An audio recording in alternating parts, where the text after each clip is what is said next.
It's The Rick Smith Show, weeknights at 9 on the Civic Media Radio Network. Join me for an honest approach to the issues American working families care about. No talking points, no focus groups. Get ready for a heavy dose of democracy, fairness, grit, and no apologies. It's current affairs from a working class labor perspective. Facts are center, science is real, and everyone gets a seat at the table. The Rick Smith Show, weeknights at 9 on the Civic Media Radio Network.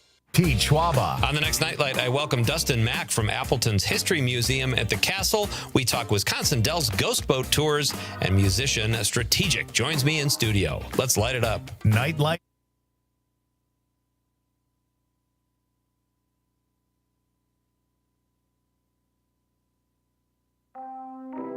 Only in Wisconsin could two guys spend 2 hours debating politics, Packers, and pizza crusts and somehow make it work.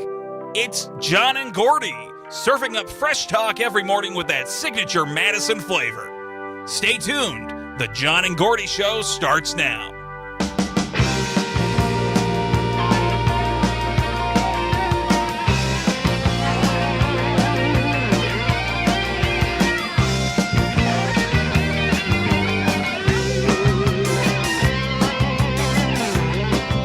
Well, I guess the best news is that we're still here. So I think I'm going to play that up this morning. Good morning to you, too. Rise and shine, shake a leg, up and at 'em. Top of the morning to you. Happy Monday, John Peterson. How you doing, buddy? What makes it so happy, man? But it's good seeing you. You know, you survived the weekend. You know, your move in. Have you got all the boxes emptied finally? Yes. Got all the boxes emptied. I've got everything in place where it should be in each of the rooms in my new apartment. I just don't. The only thing I have yet to do is put things on the wall. I haven't. You know, I have to be very careful with these. You know, things that you put on the wall. You're not supposed to. The gold stuff that you like to throw around the mantle. All the fake gold stuff, because I'm dressing it up like the Oval Office in my living room. Yeah, it's a big thing now. Yeah, it's all the rage. I got to say, where's your piano at then? Okay, you were at my place one time to drop off the first load of stuff. Yeah. I didn't know where it could go. Well, you'll have to come over, I guess. Oh, you know, right. Maybe I'll have a little housewarming. It's in the hallway. It's in it's in the hallway. It's in the living room on the as you look at the hallway. Right. Remember the hallway? Yeah. It's right up against that wall next to the hallway. So you don't see it. Okay. Not Yeah, where so the you don't see it. Okay. No, you can see it. I'll send you some pictures. Okay. Yes. I love that. Okay. Yeah, so everything's all set up. Do you have a gas range? No, it's electric, Oh, it's but electric? Okay. it's got these, it's smooth. Yeah. And when you turn on the burners, man, they heat up right away. And if you look at those burners, man, it's like a psychedelic experience. Oh, yeah, it's really cool. Sometimes they make them look psychedelic. Yeah, they look like 3D. I mean, it's really odd, but they work really well. Oh, yeah, no, they're very hot. Yes, but, they are. They heat up right away. Yeah, it's easy to clean, too. I don't know if you have a surfacey thing on it. Sometimes you put these little dots on it. Oh, I don't know. But this is almost like But if glass. it's smooth, if it's just it's like glass and you spill stuff on it and it burns on and stuff like that, you just take a razor blade, straight edge razor blade, and just scrape it off. Really? Yeah. Did you have one of these at one time? Or well, we have one now. Oh, you do? Yes. Oh, okay. Yeah, we have. You use a razor blade. Yeah. You can just scrape off that stuff. Yeah. Oh, okay. Never heard of that in my life. Wow. Well, it's a brand new. You don't take the edge of you don't take like a corner of it and then kind of scratch the stuff off. You don't do that. You just use a straight edge. And you just kind of chisel off everything on there. Good to know. Plus, they have a range top solution. You have one of those, right? No, I don't know what you're talking about. This is special. Yeah. It's detergent of some kind, or it's a squeeze-on grainy substance of some sort. Yeah, it's like soap, but it isn't. It's got grain. And then you just put a little bit on. You get a little scrubbing pad. How about a squeegee? Could I use a squeegee? No. Get some scrubbing pads. Non-scratch scrubbing. God. Okay, go ahead. We got to start over. No, here, I know. I'm going to say, you have been living alone for a while. But anyway, It's a scrubbing pad. Okay. You know, I've never had a stove like this before. Okay, I know. I'm trying to help you here. Okay. But don't get, the kind that scratches. Get the non-scratch scrubbing pads. Okay. And then you put that substance on. It's a stovetop cleaner. Okay. And you rub it in circular ways, and it cleans off the burnt-on stuff that the razor blade didn't take off. These pads that you speak of, they're not SOS pads. They're milder. They're not as coarse as those. Right. Okay. SOS pads are like steel wool. Almost. Yeah, that's too you don't much. want that. No. You want scratch. those very flat, rectangular pads. Okay. Yeah, I know what you're talking about. Okay. It was just Ask John, right? I mean, that's what we're talking about here. It's a new segment on the show. Yeah. But remember, get the non-scratch type of pads, and then get the oven cleaner. I mean, not oven cleaner, stovetop cleaner. Okay. It's very easy to find. You'll find it right there in the right in the stove. Stovetop cleaner. Non-scratch. It's there, man. It's. I have it. Oh, okay. And I use it all the time. Do you? Yeah. Okay. It actually does not scratch that nice shiny that's surface. good to know. Keeps it shiny and cool looking all the time. Because I've always used those smiley face scrubbers. You know those like stoppers? Nope. Okay, well that's what I always used to clean it off. But you had a flat stovetop? Yeah, and that's what I used to clean it off. It's just like a little smiley face, and you got a it gets all the texture from. edges. Do you know what the name of that is? I think it's called smiley face scrubbers. That's what it's called. I've never heard of those. All right, I'll search it up. Catherine says, "Oh my God, don't listen to John." Yeah. Why don't you just scratch it up, do whatever you want to do, chisel some of the burned on food. I've only lived there about a week. Yeah. I haven't really used. I used it one time to heat up some water. That was about it. You can clean it once a week if you want. Yeah. You don't have to worry about it. Yeah. They're actually called scrub daddies. That's what I use. Scrub daddies. They're called scrub daddies, and they're little smiley faces, and it's pretty much around what you use. Does it say it's a non-scratch? Scrub daddy? I don't think it. I think it is a scratch. I think it's a scratch daddy. You don't want to use scratch scouring pads. Okay. You don't want to do that. Okay, good. I'll know what to look for. I guess. I didn't know you had a special solution, though, you should use. Too. Yeah. Can't just use stovetop solution. Dish soap? Well, it doesn't have the grain in it that takes off the substances. Okay, yeah. Good to know. It's like a cleanser, but it's a non-scratch type of cleanser. Okay. Which I think most of the cleansers are non-scratch now, which is weird. I'm thinking, how is that even possible? Cleanser is supposed to scratch everything and rip everything off the surface, right? Yeah. But, yeah. Well, you'll have to come over and, Oh, maybe, no, I'm not going to do that. I'm only here to give advice. I'm certainly not going to help you out. Well, good to know. All right. It's a scratch daddy. Scratch daddy? That's it? Scrub daddy? It's really called the actual government name is called Scrub Daddy. Government name? Yeah, the actual full name is called Scrub Daddy. And then they also have like Scrub Mommies and Scrub Children's. I didn't think anybody needed to have this kind of information at this point in your life, but we're going deep in the weeds on this. But Mark from the Sack says, I trust his judgment. Bon-Ami, remember that name? Yes, Bon-Ami yes. makes a cleaner that has a slogan, "Hasn't scratched yet." And I've been using the 3M Scotch-Brite scrubbers for decades. That's it. Scotch 3M Scotch-Brite scrubbers. Yeah. Or you can get generics too, but they work the same way. They're non-scratch. Okay. And plus, I've got a couple of cases of those. Plus, Troy chimed in too. The next listener party should be a housewarming at your new place. Okay. All right. Well, we'll consider that. It's not that Bring big, your Scotch-Brites. Scrub daddies are scratch resistant, according to Charles in Milwaukee. Boy, a lot of people know information about this. I'm just you learn something new every day here. I didn't want to come across like just ask Johnny here. I just thought everybody knew this.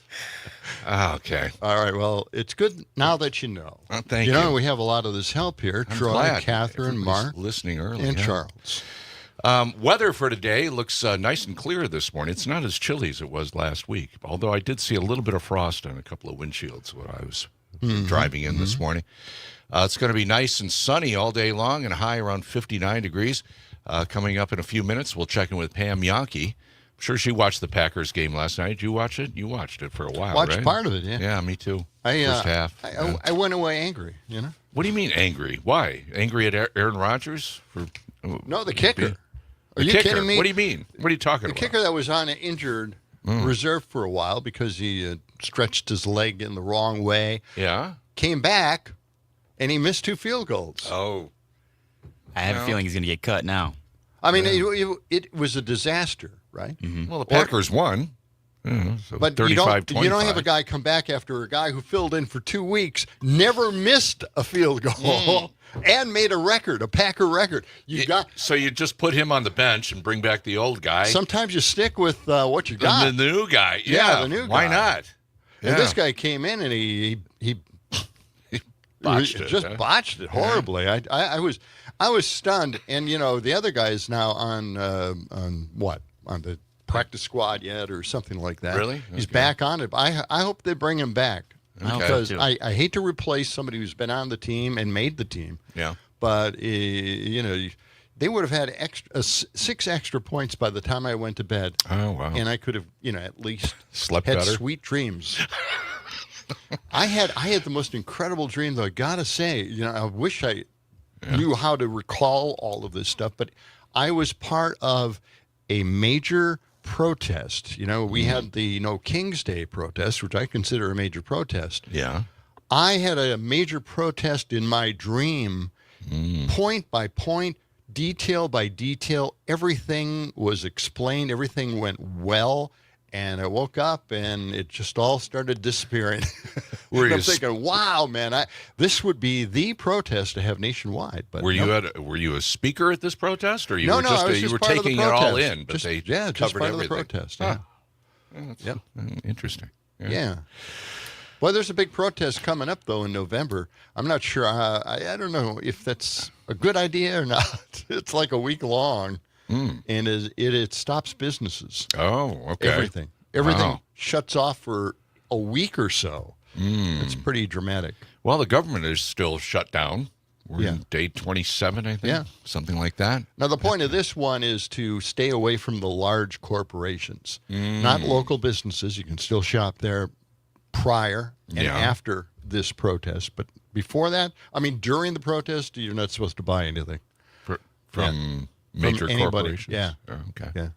Stock up, before and then stock up after at the local stores, but not the major corporations. And that's happening in November. In November, at the end of November, yep. In fact, Okay. it We'll have to look leads into into December as well. So, so I think it's the Thanksgiving weekend and the following week. Okay. Yeah, All right.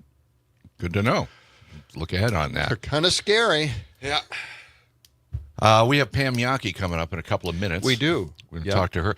I'll bet she watched the Packer game last night. Thing that really stuck out to me, boy, these Pittsburgh Steelers uniforms, just ugly as hell. Don't you think? That was one These of were the worst. Yeah, I've seen a lot of throwback uniforms that were kind of cool or had something going for them, but those were just butt ugly. Well, at man. first, when I tuned in, I thought, "Gee, the Packers have the worst possible uniform ever." but it was the Steelers. Yeah, it was a gold. It was a gold uniform. I know. Yes. Any comments on Aaron Rodgers' performance? Well, Aaron is he's all cleaned up. Yeah, he is. Wow. Yeah, it's a completely different look. Yeah. Well, Almost okay. likable to a point, Almost. Well, they tried to make him very likable. Like they're all buddies now. Buddies. Jordan Love and Aaron Rodgers. Oh, they're Did you see him ground the ball though, and they didn't call it grounding? Yeah, I know. That really ticked me What's off. up with that? I don't know how they. Well, that was a forward pass. Are you kidding me? No. Throw right into the ground. What the hell? They let him get away with that. Yeah. Okay, 19 past the hour. Next, Pam Yonke from the Midwest Food and Farm Report will join us on John and Gordy on WMDX Madison.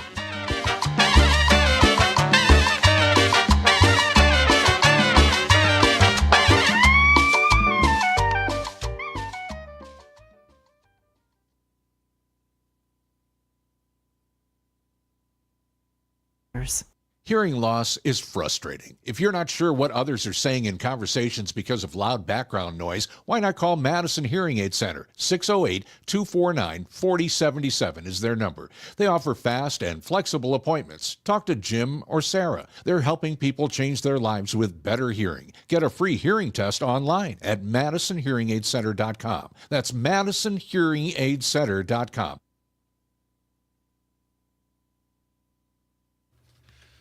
All right, Pam, we have your email from last week about the USDA reopen. Yep. And leftover pumpkins. I think we talked about that. Yeah, we did. What about mosquitoes? Is that still a thing? Okay. Yeah, we can still talk about that. I also shot you an update. Some trade deals over the weekend have markets up. It's International Bat Appreciation Week. Oh, okay. I see it now. Yeah. Yeah, I'm sorry. I got kind of delayed on giving you any fresh info. It's all fine. Oh, there it is. Okay. Yep. Got it. Got it. Okay. All right. I'm going to just put that over here. I can give you I can give you a fun side story on the Packers game too. Oh, good. Let's okay. Start there. So, the kicker was a pet peeve of mine. I had to go to bed thinking, why did they put this guy back on the team? He's probably still injured. Oh, Christian? Yeah. I don't know. Is his name Christian? I don't know. Christian Watson? He was out for a couple of weeks, right? Yeah, he was out for a couple of weeks. Yeah, they had to pull him back or they were going to have to start dealing him. Okay. Unable to perform. He was on the PUP list for 9 weeks. They can only be on the PUP list for 9 weeks before they have to get dealt. Do you think that maybe they'll pull him this time and put the guy who was on for 2 weeks and made a Packer record and never missed a field goal? God. All right, 10 seconds.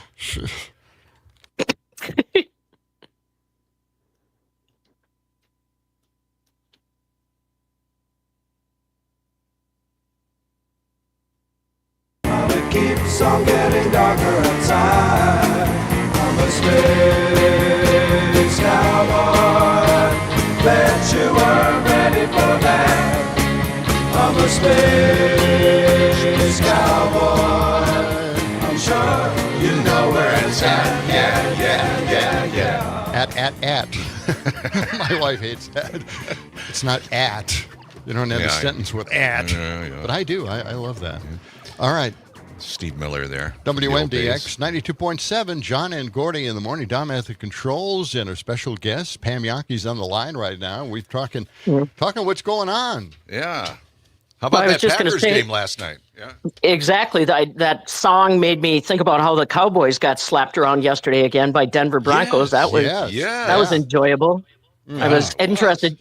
It's interesting to watch the owner suites in Denver now. You got Condoleezza Rice sitting up there with the rest of the families that jumped in on that syndicate when they sold the Broncos last time around. She's I didn't know that. She's a major NFL fan. She actually wanted to be considered as NFL commissioner before they put Goodell in the spot. She was in the White House cabinet, and she wanted to be considered for NFL commissioner, and now she's part owner of the Broncos. So, Yep, it was interesting. And then the Packers game.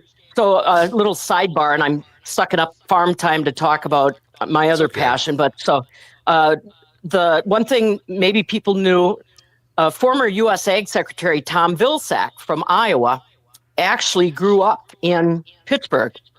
He was adopted. His family is still in the brewing industry in Pittsburgh. So he's a rabid Steelers fan. Yeah. So he hasn't, he's been out of office now since the Biden administration left. And I thought to myself, him and I always started our conversations off the record talking about Packers and Steelers. Mm-hmm. And we spoke very plainly. It was not necessarily audible or for air. We spoke very plainly about our passions and our players.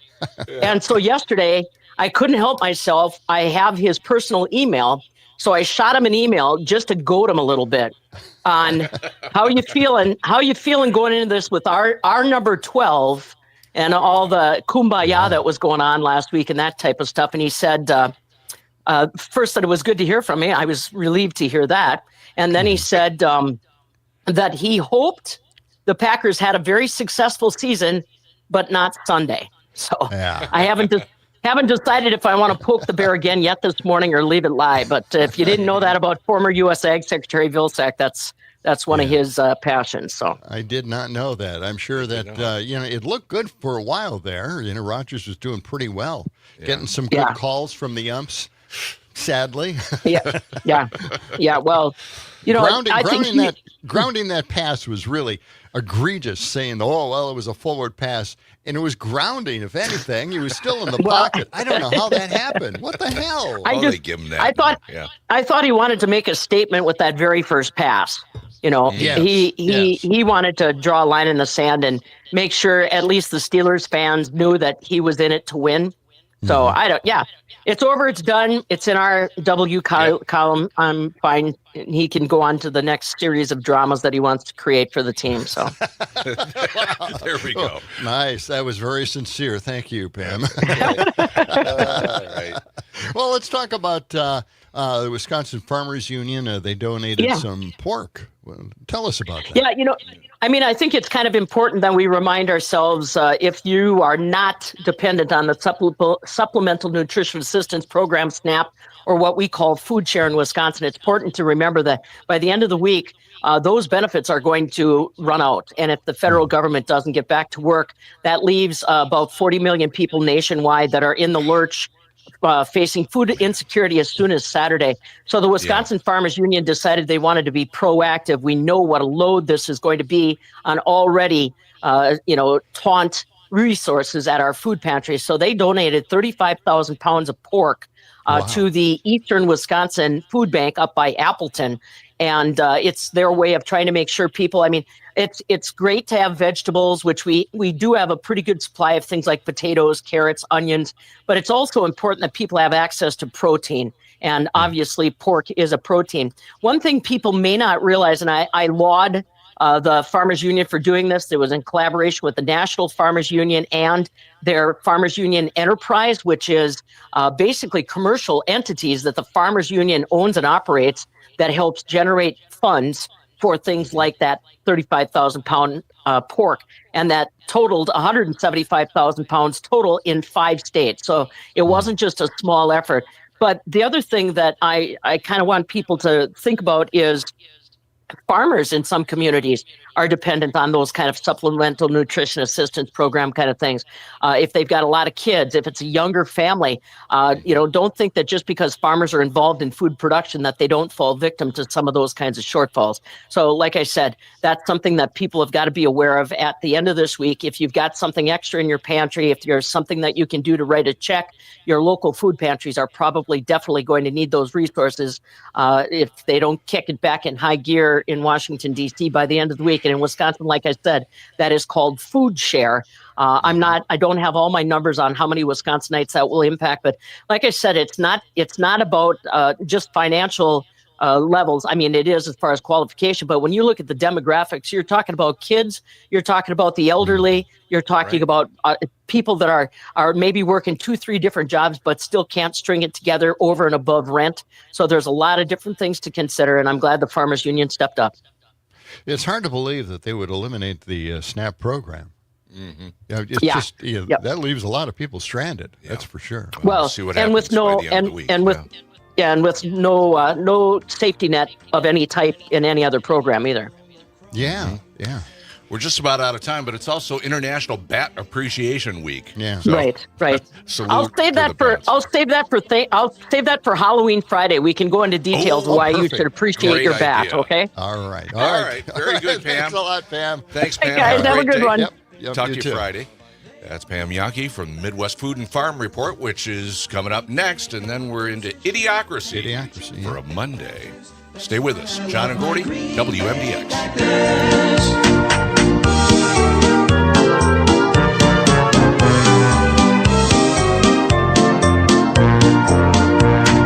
Tell that Rush Limbaugh, tell Hillary and Bill. Tell them what I love my Green Bay Packers.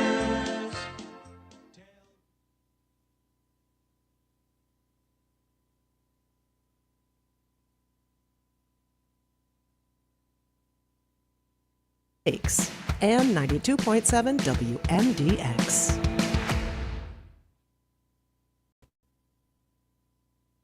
USDA's Farm Service Agency offices are open with limited capacity. Don't forget, that means dairy producers and beef producers. You can protect the value of that beef entity on your farm.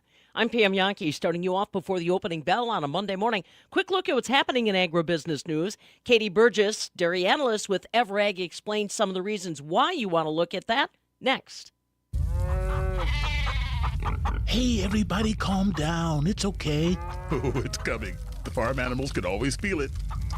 Is that an earthquake? I didn't think those happened in the heartland. Aren't we harvesting Pioneer brand Z-Series soybeans today? It's not an earthquake. It's the aftershock of unleashing Z-Series soybeans. You did mention a yield advantage of nearly 4 bushels an acre.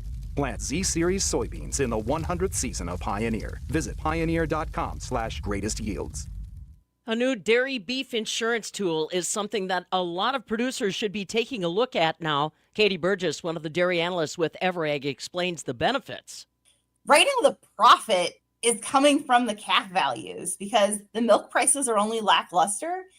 And it was kind of perfect timing that USDA launched this product right at the same time that calf values are hitting new record high levels.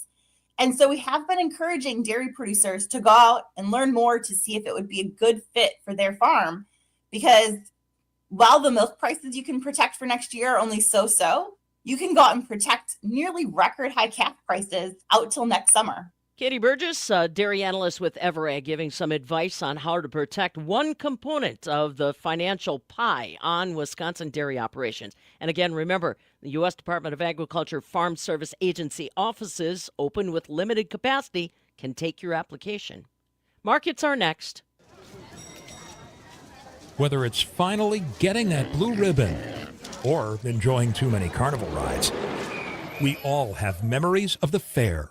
Here's your chance to share those stories in our Everybody Has a Fair Story contest. The Midwest Farm Report is teaming up with the Wisconsin Association of Fairs as they look for the Grand Champion Fair Story. Enter the Fair Story contest for a chance to win a cash prize at MidwestFarmReport.com. On Friday, barrel cheese gained 1.5 pennies to $1.77. 40-pound block cheese was up 1.25 nickels at $1.77 3/4. The AA butter 4 cents higher at $1.60 1/4. November Class 3 milk that goes into cheese this morning up 13 cents, $17.98. December corn up 1 nickel at $4.28. March is up 6 cents, $4.43. November soybeans are up 16 cents at $10.57. January up 15 cents at $10.75. The July wheat currently 9 cents stronger, $5.59 a bushel. Not a bad start to a Monday. There's your market update. I'm Pam Yankee. Catch Farm Report updates throughout the day from the Midwest Farm Report, right here on 92.7 WMDX.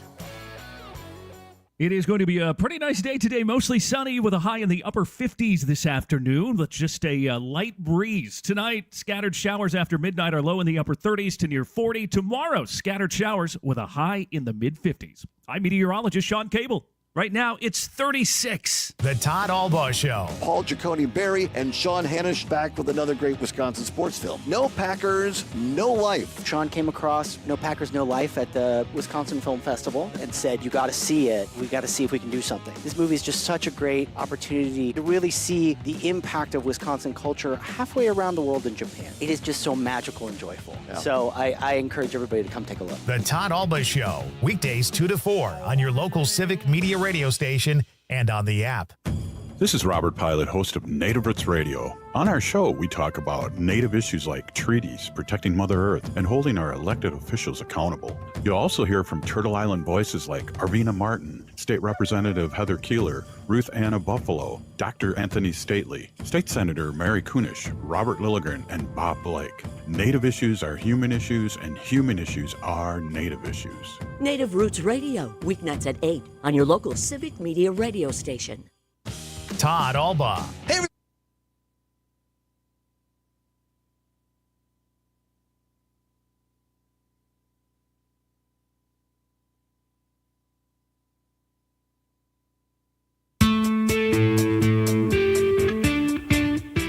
As the 21st century began, human evolution was at a turning point, a dumbing down. God, I'm so stupid. Stupid, foolish, gullible, doltish, dumbbell, lame brain. I'm an extremely stable genius. Okay. It's all fake news. It's phony stuff. It didn't happen. You are fake news. That's the best stupid thing I've ever heard this week, man. Idiocracy. For the smartest guy in the world, you're pretty dumb sometimes. Okay, good morning. WMDX 92.7. Now, I forgot to ask Pam the question that Troy wanted me to ask her. Oh, what was that? Troy was cruising Facebook, and somebody posted on there, a farmer posted on there, that he's doing better now than he ever did under Biden. And I wanted to ask her that question to see, what the hell he's talking about and what kind of crop is he growing. He's been smoking a little bit too much of that crop.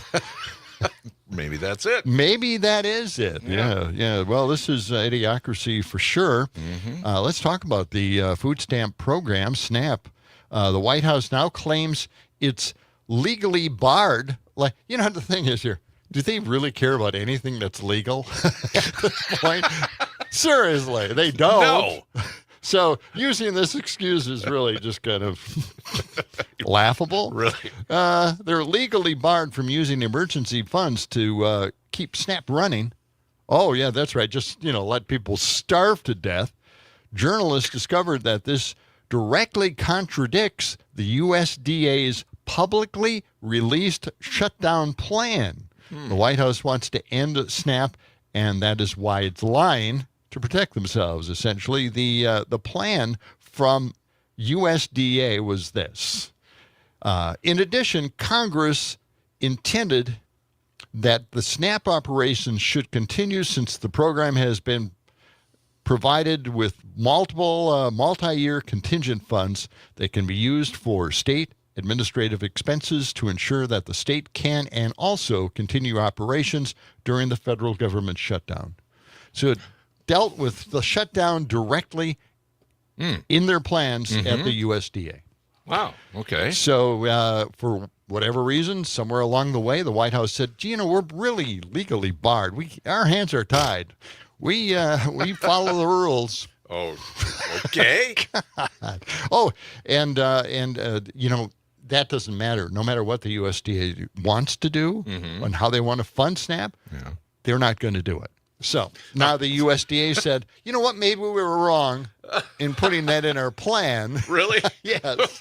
Axios reported that USDA is not going to tap those emergency funds for food stamps after all, leaving 40 million people to starve.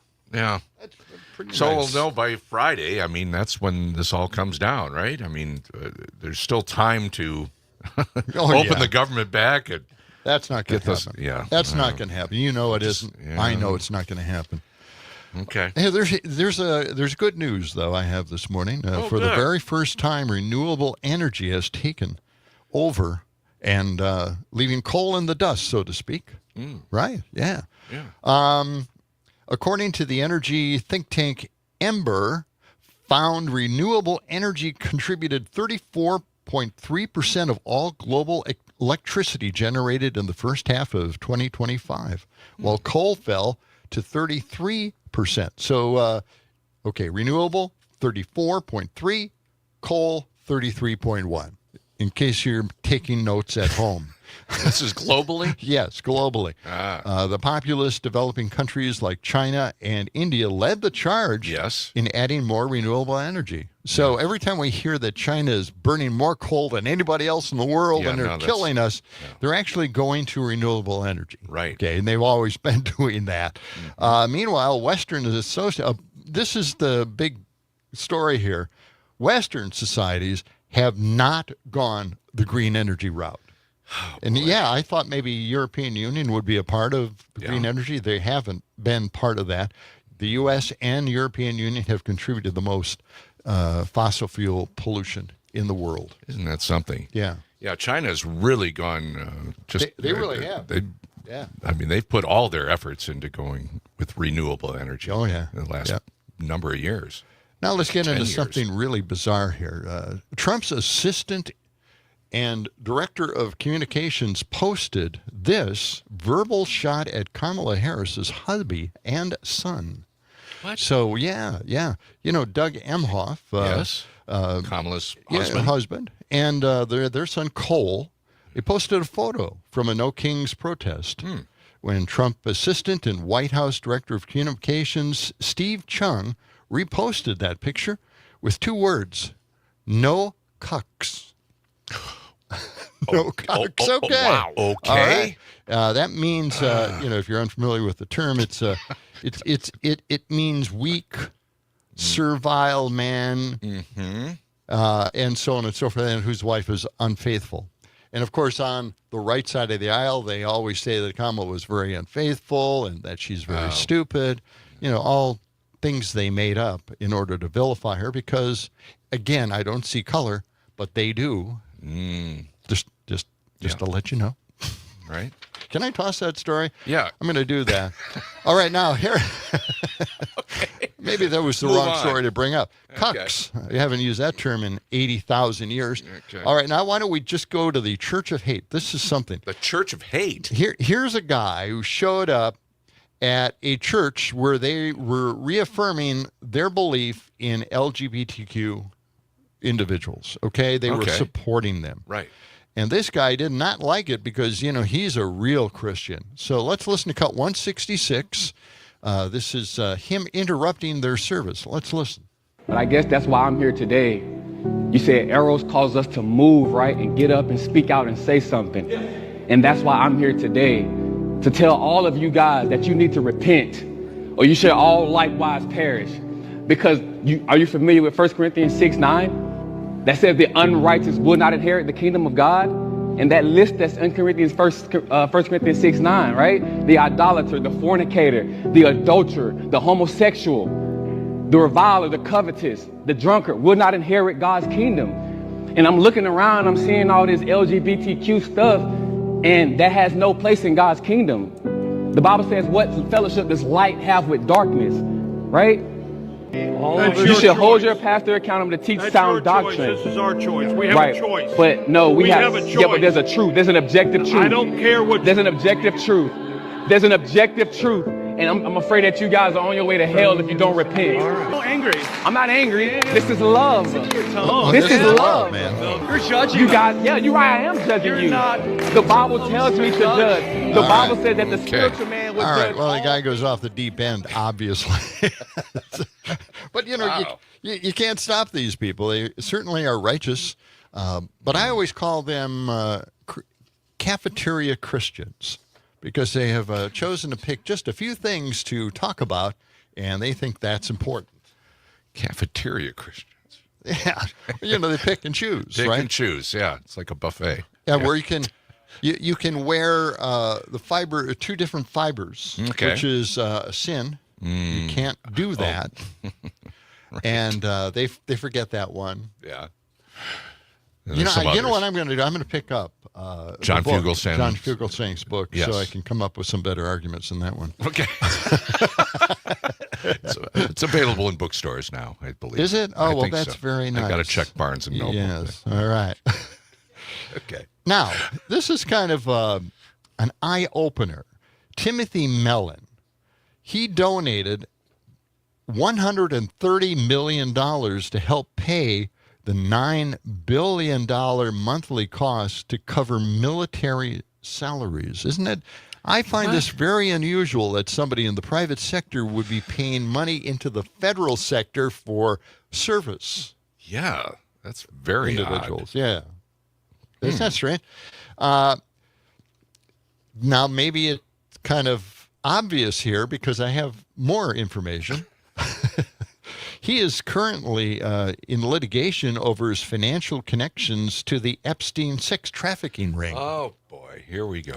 So Timothy Mellon donated $130 million to help cover the military's salaries while he is fighting financial connections to the Epstein sex trafficking ring. Well, what do you think?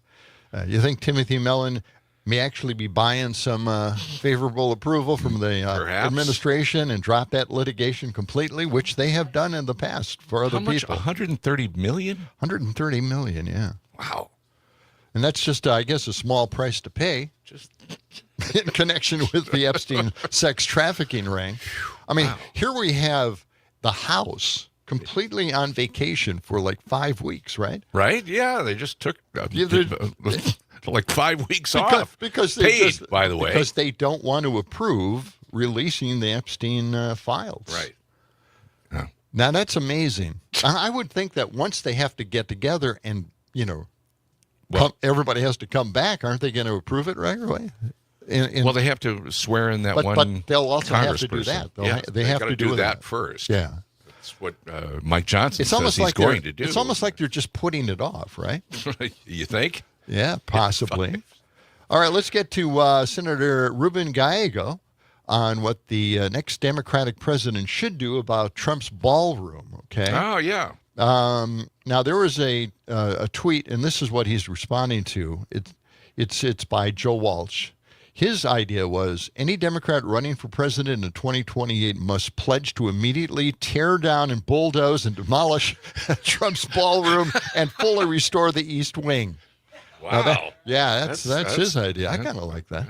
But Gallego had another idea. He says, well, to really mess with him, just name it the Barack Obama Ballroom.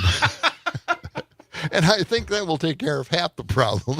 That kind of rhymes, right? A little alliteration there. Yeah. The Barack Obama Ballroom. I like that. I do. It's I a like good that idea. too. Yeah. Why not do something like that? That would just... His head would explode. And if Trump weren't spending enough money that they don't want to pay to poor families so they can live their lives, and all of us can afford health care, he's spending his money, our money, on new plans for a monumental D.C. triumphal arch. Yeah, I heard something about this. Yes. This is somewhere on the mall that he wants to build this thing. Yeah. Yeah. Now, let's listen to this. Is cut 228, and he has a different way of saying arch. Let's listen. Okay. President Donald Trump has formally unveiled yet another construction project near the nation's capital. Trump is planning to have an arch built that will stand on one end of the Arlington Memorial Bridge, which crosses the Potomac River and connects Virginia and the District of Columbia. It's going to be really beautiful. I think it's going to be fantastic. He showed off several miniature models of the proposed arch at a White House dinner party on Wednesday. Legos. The arch will feature Lady Liberty on top. Trump showed off 3 different sizes, although acknowledged the largest was his favorite. The proposed arch bears a striking resemblance to the Arc de Triomphe in Paris, the famous monument honoring those who fought for France during the French Revolutionary and Napoleonic Wars. The project comes after Trump also announced plans to build a ballroom on White House grounds that's estimated to cost $250 million. All right, there it is. 300 now. Yeah. So 350 actually. Yeah, 350. The price keeps going up. So these arches, this arch is gigantic. It's huge. You'll be able to see it for miles away. Well, could this be like the Spinal Tap movie where just when it finally shows up, it'll be just that model size? He called it the Ark. The Ark. It was like the Ark of the Covenant. Right. We'll be back with more Idiocracy in just a moment on WMDX.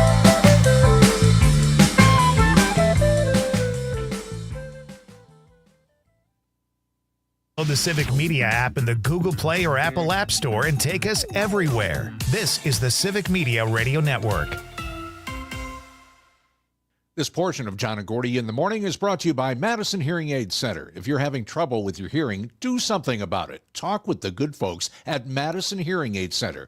They're at 4706 Cottage Grove Road. Call them and make an appointment at 608-249-4077. You can take an initial hearing test online at MadisonHearingAidCenter.com.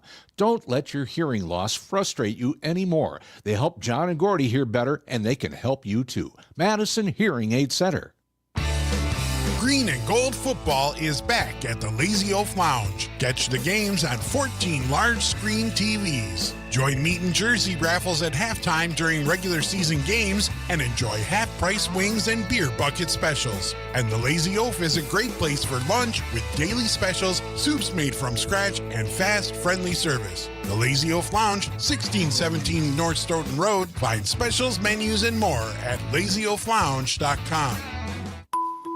We were in the bottom 10 states for creating jobs and for entrepreneurial activity. Is Representative Tom Tiffany right? Does Wisconsin rank among the bottom 10 states in job creation and entrepreneurship? Yes, although not in every business climate ranking. National Business Capital, a business lender, ranked Wisconsin 42nd for starting a business, while Simplify LLC, a publication serving startups, ranked it 43rd. But Wallet Hub and U.S. News ranked Wisconsin's business climate in the mid-30s, and CNBC and a poll of CEOs both ranked it 21st. From 2018 to 2025, Wisconsin added 63,300 jobs, ranking 40th nationally, according to the Federal Reserve Bank of Philadelphia. I'm Trisha Young for Wisconsin Watch. Fact briefs are bite-sized fact checks of trending claims produced by Wisconsin Watch and GigaFact. Read more at wisconsinwatch.org. When severe weather hits and the power goes out, do you have a plan? For reliable power and peace of mind, propane can do that.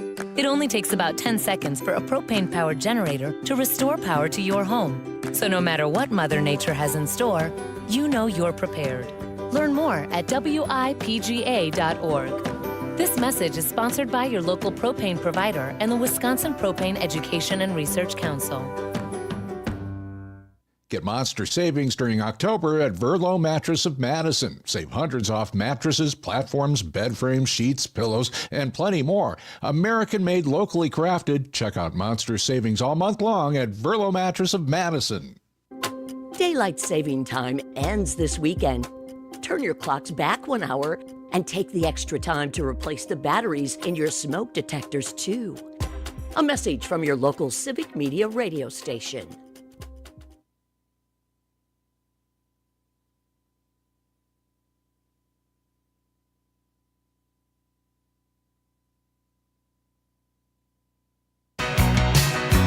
Ballroom dancing made a man of me. 1, 2, 3, 4. I just plain adore your ballroom dancing. Seen it on TV. Well, I can't wait to see those arches. Or at least one giant arch. Yeah. What a welcome. Yeah, the new one that Trump wants to build. Truly. Near Arlington. Yeah. Yeah. It is 6:52. I see. He was talking about building the ark. Okay, Well, you know. Yeah. Not an It's not an ark. He was calling it an ark. And I was thinking, wait a minute, we're building the ark? Are we going to get a lot of rain in the Like distant Noah's future? Ark. Yeah, no one's telling us. I didn't think about that. What the heck? Yeah. He doesn't even know how to say the word, and he's got like 3 models that he's flashing everybody. Okay. All right, let's talk about what Don has. In just a moment, let me just mention sure. 92.7 WMDX. It's John and Gordy. And weather for today, clear skies this morning, 37 degrees currently, highs near 59. Coming up in our next hour, we're going to talk to Sharon Bowie. He's with the Criminal Legal System Reform Group called Moses, and we'll find out all about that. They have a fundraiser coming up, and we'll talk to Sharon in our next hour. Got a couple of phone calls. We do. Up. I just want to get to the quick text here from Don. Good morning, gentlemen. Let us not forget who votes against SNAP programs and other people helping programs is always the Republicans. We cannot stress enough. Republican legislators are bad Republicans and won't help the people. Are only out for the ultra-rich. No question. Yeah, you're absolutely right. And, we've got to hold our feet to the fire on that. Let's go to the phones right now, then. We've got Joe. Joe, welcome. Good morning. Oh, well, I would certainly agree with the sentiments of Don. I think it's the Richie Rich that are Yeah. Real well. Just a little. And I love the idea of the names. I mean, number one, I think that Trump is having a problem. He's saying Arc instead of Arch because he's thinking of the Arc de Triomphe in Paris. Right. Like it's a different name. It is a different name completely, yes. Yeah. And I heard somebody suggest that instead of calling it because he wants to name it after himself, the President Trump Ballroom, I think the Bribery Ballroom would fit really, really well. Yes. That's good. That's good, yes. It does bring this interesting problem with names now, because if you tear down the East Wing, what's the deal with the West Wing? You know, is it time to rename that the President Trump Wing? You know, so he's a ballroom and a wing. I don't know. But I think what's interesting is they start digging through this, the realization of what the heck was going on here, because it seems like he keeps adding the number of people that will be able to fit into the ballroom. Now it's gone up from 1,000 to 1,300, and any event planner will tell you, you know, the previous ballroom was at 200. So why is he doing this? Why is he doing this ballroom? And people have said it's interesting to look at the fact that there's a President Operations Center under what had been the East Wing and is presently still there.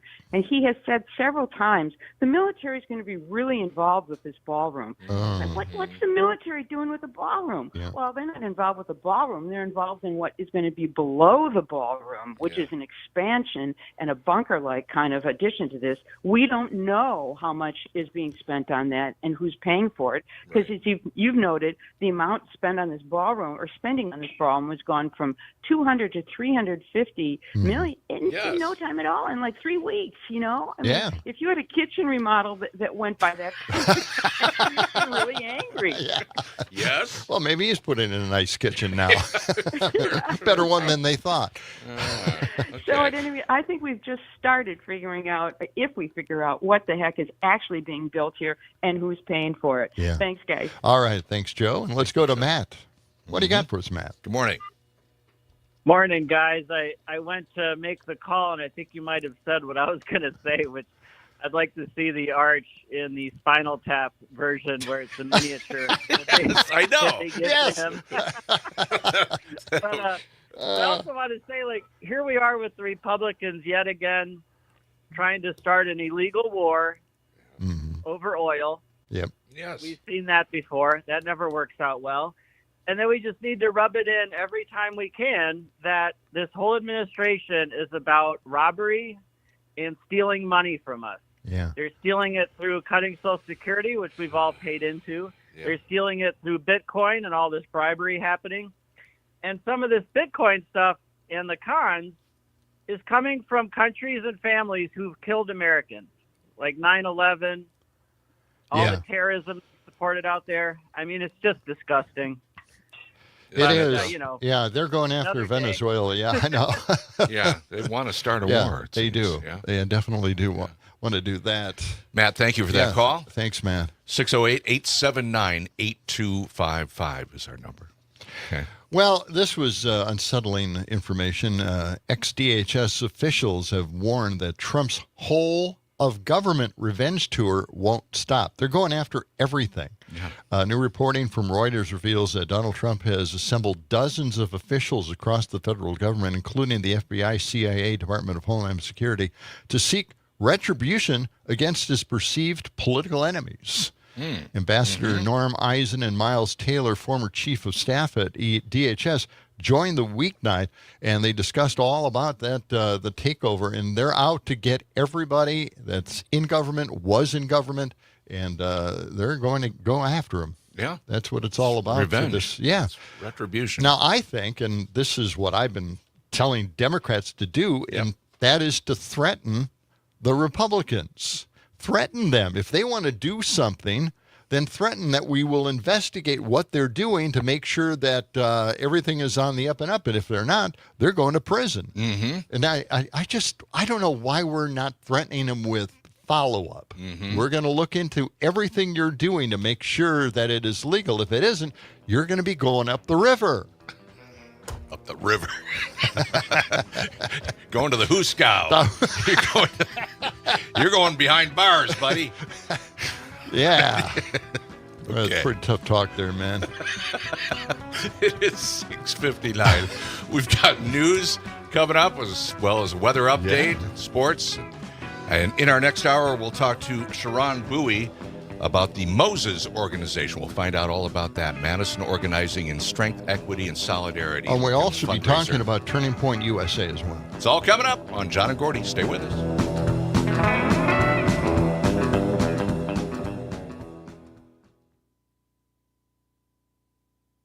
WMDX Columbus, Madison's home for real news and great conversation. A civic media station. ABC News, I'm Sherry Preston. As the government shutdown drags on, the Trump administration announces that food assistance for some 40 million Americans will be cut off as of this weekend. President right now is in Tokyo. He has met with the emperor and will meet with the country's first woman prime minister later tonight. Hurricane Melissa has already killed 3 people in Haiti and is now headed for eastern Cuba and for Jamaica as a Category 5 storm. ABC's Ike Ejachi is in Kingston, Jamaica. Now, right now, it is a little light. The rain is coming down intermittently. The wind is a little light, starting to pick up. That's expected to get really, really intense. This storm has forced airport shutdowns island-wide, sending residents here in a scramble for supplies and what could be the strongest storm to hit Jamaica ever. Russia has tested a new nuclear-powered cruise missile capable of reaching nearly 9,000 miles. That as the Ukraine war drags on and as the Kremlin warns the U.S. against sanctioning strikes deep inside Russia. This is ABC News. Farm news that impacts you and your community from the Midwest Farm Report throughout your day on 92.7 WMDX. For 92.7 WMDX News, I'm Savannah Tomei Olson. 109 Wisconsinites died last year as a result of family or domestic violence. That's according to new data from End Domestic Abuse Wisconsin. Isabella Nieto reports. Jane Graham Jennings is the executive director of the Women's Community, a Wausau-based organization that helps people affected by domestic violence, sexual assault, stalking, and human trafficking. She says it's hard to combat the rising number of deaths because of the complexity of domestic violence. There still is a tendency for people to blame victims, and there's still not an incentive for people who cause harm to change. She says there is a power dynamic in a household affected by domestic violence. The people who choose harm manipulate and control everything. They manipulate the systems, they manipulate law enforcement, they manipulate judges, and they keep getting away with that. Wisconsin has a mandatory arrest law for domestic violence cases, which means when a police officer is called to a scene of domestic violence, they are required to find out who the predominant aggressor is and arrest them. Jennings says that law hasn't curbed the problem. People who use power and control manipulate the entire system and continue to be manipulative and continue to harm and hurt their family members, and they use the legal system to do that. Jennings says for those who may be in a domestic violence situation, you are not alone, it's not your fault, and there is help for you. We are here, we believe you, and we understand. You can donate to the Women's Community at womenscommunity.org. All donations will be matched up to $10,000 through October. For Civic Media News, I'm Isabella Nieto. And I'm Savannah Tomei Olson, 92.7 WMDX News. The Packers sink the Steelers. Hi, I'm Mike Clemens with sports from Pittsburgh, where the Packers rallied in the second half to win 35-25. Matt LaFleur on what he saw from his team despite a slow start. The greatest thing I saw from our guys was I didn't see any panic. They stayed together, and we cleaned up some things that we didn't do in the first half. Tight end Tucker Kraft scored his second touchdown of the game in the fourth quarter. Yeah, we saw some things in the first half where, we were just one block away from this. We looked ourselves in the mirror and we said that wasn't good enough. We came back out in the second half and we executed. Steelers quarterback Aaron Rodgers was asked about hearing the Go Pack Go chants during the game. I've heard that chant for 18 years, so Packer fans travel really well. First time in a while I've used silent count for a home game. That's a credit to those Packer fans. At Steelers quarterback Aaron Rodgers with Sports on Mike Clemens. You're listening to 92.7 WMDX, Madison's home for the Town Hall Ball Show, weekday afternoons from 2 to 4. It is going to be a pretty nice day today, mostly sunny with a high in the upper 50s this afternoon with just a light breeze. Tonight, scattered showers after midnight are low in the upper 30s to near 40. Tomorrow, scattered showers with a high in the mid-50s. I'm meteorologist Sean Cable. Right now, it's 36. Hey, Gordy, I got to admit, these hearing aids from Madison Hearing Aid Center changed my life. Mine too, John. I thought I needed subtitles to talk to my grandkids. And these aren't those old giant clunkers we saw in the old days. It's got Bluetooth, it's rechargeable, the works. Yeah, my phone connects straight to my ears. I'm basically a cyborg now. Hey, you just figured out texting last year, too. Yeah, baby steps. But I did call Madison Hearing Aid Center, and you should too. 608-249-4077. 608-249-4077. Tell them John and Gordy sent you. When it comes to vaping, the truth can get clouded. So let's make it clear. Vaping is not safe for youth. Because vaping can put microscopic particles into your lungs. And dangerous things like metals into your body. And nicotine, which can harm a person's brain development through their mid-20s. With appealing flavors, high nicotine levels, and lots of promotion on social media. Many kids think vaping is harmless, but it's not. So talk to your kids about the risks of vaping. Because when you talk, they hear you. Learn more at underagedrinking.samhsa.gov. Maggie Dawn. At 5 o'clock, I'm joined by the chief economist for the Center on Budget and Policy Priorities. We talk about the shutdown status and what challenges Americans face with the removal of the ACA subsidies. Don't miss it.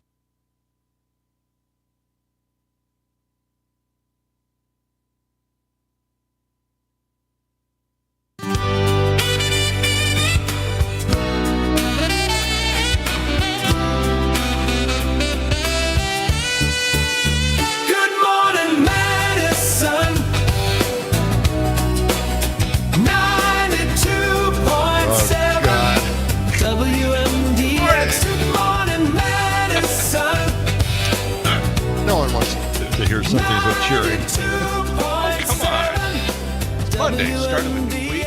Yeah. Come on. Have a cup of coffee. Sit back and relax. Oh, okay. All right. It's time for John and Gordy. I got a lot of bad news for you. WMDX. Good morning, Madison. Oh, yeah. All right. 6 minutes past the hour. It's a clear start this morning. Looking good over State Street, a block off the Capitol. It's a little chilly, but not as chilly as last week. We were 37 degrees. Highs today around 59. And it's going to be sunny all day long. I think Lynn has a really good point. She writes, I think he's building a luxury bunker. We're talking about Trump and the below the ballroom. She says, so he can camp out and live beyond 2028 there. So yeah. I'm thinking, yeah. Because the ballroom, they say, won't be done until after he's left office, if he ever leaves. Right? He's not going to leave. He's not going anywhere. I mean, why are they? Why would he leave? Yeah. Well, why are they changing? Why are they gerrymandering all across the country? Why are they doing that if they weren't going to try to keep him in another term? Right. Right. Yeah. All right. Now let's get to we heard that Senator Ruben Gallego came up with a pretty good idea, and that is to rename the ballroom the Barack Obama Ballroom, which is just great. That is great stuff. And if Trump leaves, right? Yeah. But no, if he lives below it, it doesn't matter what's going on top. Okay. And so he also had a really great comment. He was on the weekend show, and check this out. This is what he had to say about shooting boats out of the international waters. Oh, okay. Right? Yeah. Administration insists these strikes are consistent with international law. Do you agree with that? No, it's murder. It's very simple. If this president feels that they're doing something illegally, then he should be using the Coast Guard. If this is an act of war, then you use our military, and then you come and talk to us first.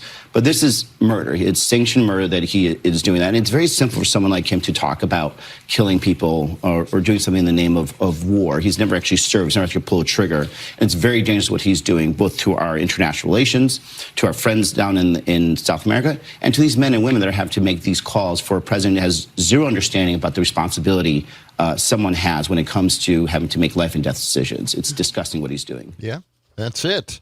Boy. Wow. Point blank. Right. It is murder.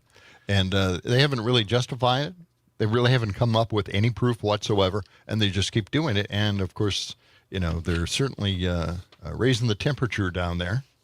Yeah, I know. Even Rand Paul came out against it and said, it's not legal. It what isn't. we're doing right now. It isn't legal. We haven't declared war on Is anybody challenging the fact that it's illegal? Anybody? Don't think so. Well, all right. Okay. Now, this is kind of interesting. I watched this video over the weekend. I hope everybody else may have caught it as well. ICE has their facility in Portland, and they have a line in the road, and you're not supposed to cross that line. Oh. And the protesters were on the right side of that line. They were doing they're protesting. That's all they were doing. Peaceful protesting. Peaceful protesting, talking to a lot of the ICE agents who were protecting that line. And then all of a sudden, one of the ICE agents pulled a woman over the line. And then she tried to get back on the right side of the line. But every time when that happens, every other ICE agent who's really not watching suddenly sees the scuffle, and they jump on the protester, and a fight ensues and mayhem. And then all of a sudden, those clips are out there for everybody to see. And those protesters, those Antifas, are are trying to cause trouble again. Right. And that's just... And they use those videos and put them out there. It just irritates me that they call that Antifas. Here's the thing, there's somehow... They have somehow convinced people that fighting fascism is a bad thing. I can't wrap my head around that. Don't they remember World War II? We were fighting fascism, that was what? Yeah. Come on, Yeah. What don't they get on that? I just don't get it either. Yeah. Up is down. It's just they are able to do this. They can do this if they just repeat it enough. Let's go to something that I just find outrageous, and it is Turning Point USA. They want to get their chapters all over the nation. They're in the colleges, which we should have been fighting all along. They shouldn't be in the colleges. In fact, they should take all of the politics out of the colleges, including the Democrats as well. I don't know why we have these political parties Chapters, in our educational facilities. Right. It's wrong. But, I really am upset about Turning Point USA. They have a chapter at the UW Milwaukee campus, and they recently had a women's health event. Okay. And raffle. They have to have a raffle, with a women's health event. Well, it's a fundraiser. Yeah, right? well, it's kind of a fundraiser, but, they want to bring a little awareness to women's rights and issues and health, okay? Sure.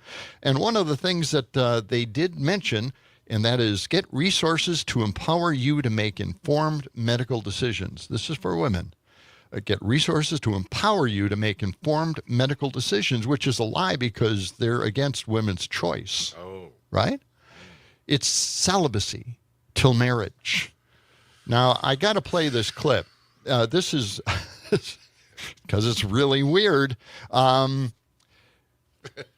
sex on campus. This is what they're pushing, right? Like this is really going to work. And Charlie and Erica were having this little get-together. This is when he was alive, of course. And this is a cut. This is cut 223. Let's listen to this. Okay. Enjoy. How do you tell young ladies to navigate the pressures of hookup culture on a college campus, where they feel pressured that if they don't get into, let's just say, sexual situations with a male counterpart, then they will not be able to find a boyfriend or a husband? He's not meant to be with you. He needs to honor your purity. Save it for your husband. All right. That's simple. Save it for your husband. Applaud that one. Talk more about how they should go about doing that, because the pressures are so enormous, from free contraceptives to the podcasts they listen to. How many of you feel as if it's very difficult to maintain your purity on a college campus? Raise your hand. No one. Okay, no, raised actually, their it's less than I thought. So Yeah. it's easy. Good. No, I guess it's fine. How many people would you? What percentage of young ladies by the time they graduate college do you think still are virgins? Less than 25%. So it's not that easy. I don't think the church talks enough about purity. I think it's incredibly important, and we should tell young men and young ladies to save themselves for marriage. It's a beautiful thing. Now, you really have to, hand it to him. He kind of turned it around on everybody. Somebody shouted out 25%, like, that meant anything? Well researched? Nobody knows. No one knows. But he accepted it. He says, see, that pressure is there. No, I don't believe there's any pressure whatsoever. These are young adults in college. My God. Yeah. What are you, their parents suddenly there, Charlie? Anyway, it wasn't a very good point. Here's another one. Should you dump a liberal boyfriend? I just find this fascinating. You'll notice Kirk's vilification disguised as humor. Okay, let's listen. Okay. If these young ladies have a liberal boyfriend, should they dump him? 100%. How many of you have a liberal boyfriend? You have a liberal boyfriend? Don't boo her. Pray for her. I was going to tell you, you can't change them. Just going to tell you right now. You can't change, no. You're great. God. Wow. Okay, can't change those liberal boyfriends. Maybe the liberal boyfriend might influence her worldview and change her mind. Open her up. Wow. To what's going on around her. I don't know. Turning Point USA, they have a Christian nationalist viewpoint. Yes. And we certainly wouldn't want to get in the way of that. On campus, this is campus. These are young adults who can make their own decisions at this point, and they're out there trying to make decisions for them, insinuating that there's pressure in college to have sex. No, that's a manufactured problem. Kirk also looked detached from reality with this group of college women about the idea of premarital sex. Let's listen to cut 225, all right? How about this radical idea? What if people waited to have sex when they got married? That will never happen. Why? Because people want to I'm being so... I did it. Yeah, I waited for marriage. I mean, it was amazing. That's amazing for you, but you are not ever... But hold on. I know it's not easy, but that's a good question. Let me get to this, though. Do those of you that haven't, I'm guessing you all haven't waited till you got married, do you wish you did? No. No? Do any of you wish you... In the ideal, if I could paint a world for you that you only shared your sexual experience with one person that was your soulmate, that's not interesting to you? No. Oh, that's cool. But wait, you guys don't regret any of the men you've slept with? I don't believe in soulmates. A man that I've slept with. You don't believe in soulmates? Not necessarily. How about best friend? No. You don't believe in best friends? I've had a lot of best friends in my life. Perfect match? No. I don't think that exists either. You guys are so jaded. As big as the world is, you're not going to necessarily find exactly one person. Because you're going to grow throughout your life. Yeah. We're changing all the time. And sometimes people don't grow with you.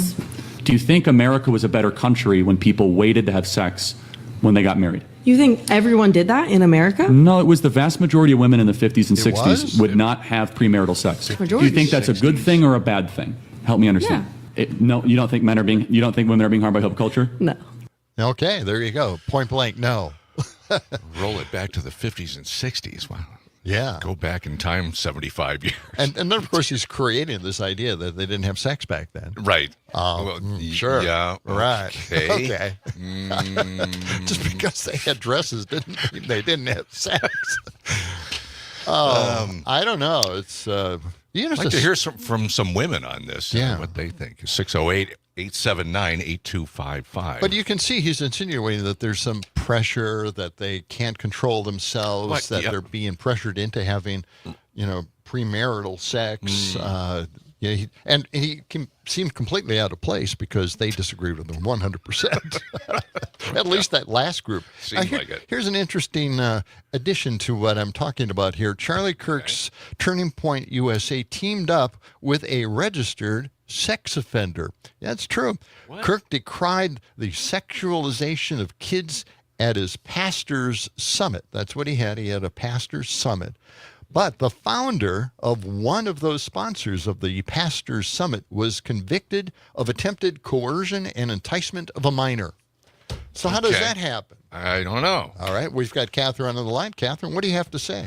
Good morning. Well, you asked for a perspective of a woman, and I thought maybe you meant me. Yes, jump in. We've got less than a minute, though. Here. Well, so I'm a little weirded out that you think that there is no pressure in college because unless things have changed since I was there, 83 to 87, damn right there's pressure. There's pressure every single night with everybody you meet. I mean, I don't think I'm that cute. It's just they're in their 20s and early 20s, and they're ready to go. But you didn't necessarily feel that you had pressure from society, that you were getting pressure from guys. Sure. We'll continue this conversation in a moment. Stay with us.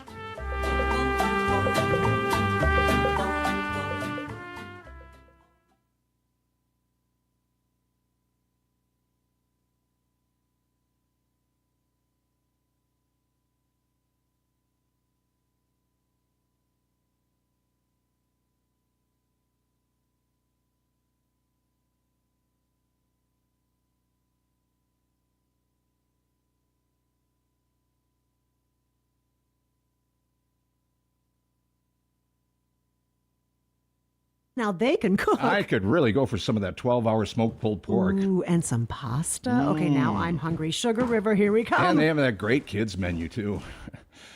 We don't have any kids. Right. That's beside the point. The point is, I'm hungry, you're hungry. Let's go. Yes. And we should talk about having some kids. Get in the car, Bob. Sugar River, Sun Prairie, Verona, New Glarus, and catering.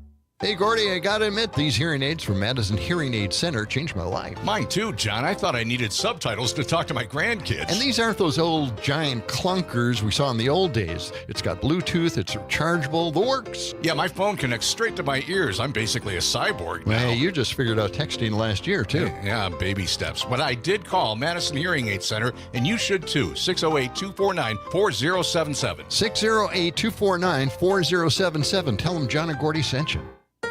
This is Chad Spate. Are you thinking about improving your home? At Chad's Design Build, we're proud to offer remodeling done well with love. And our commitments to you and your home convey that love and spell our name. The Chad's experience is structured to provide excellent communication, honesty, accuracy, detailed proposals, and satisfied customers. We're also committed to making your home comfortable, healthy, attractive, durable, and sustainable. If you want a quality remodel and a quality remodeling experience, go to chadsdesignbuild.com to learn more.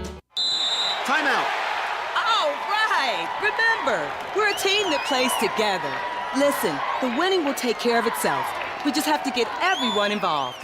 In interscholastic sports, we celebrate what makes every one of us unique. And in the pursuit of a common goal, everyone in the huddle, in the bleachers, and in the community comes together.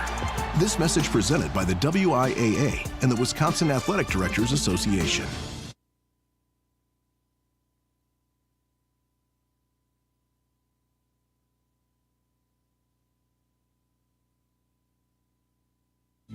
We can change the world. We are ready. We're trying. We got to do something about that. 92.7 WMDX, 722. Let's get Catherine back on the line here and pick up our discussion, recap it. That's right. Yes, Catherine, you may get pressure from guys. I can understand that. But at the same time, I don't think that was what Charlie Kirk was talking about. In college. It's like peer pressure, right? I mean, it's not from the guys. It's from, other women that you knew in college. There wasn't a competition. There wasn't some kind of pressure from them, right? Am I on the air? Yes, I'm sorry. Yes, we're back on the air. Yes. Well, I'm not going to go through that again. Go ahead. No, I heard all that. All right. No, I just didn't know I was on. So, I think you're parsing a little bit. I'm not trying to put...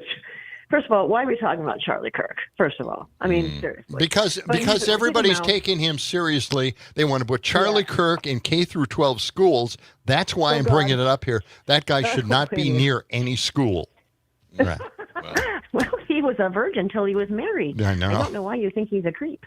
But no, I just it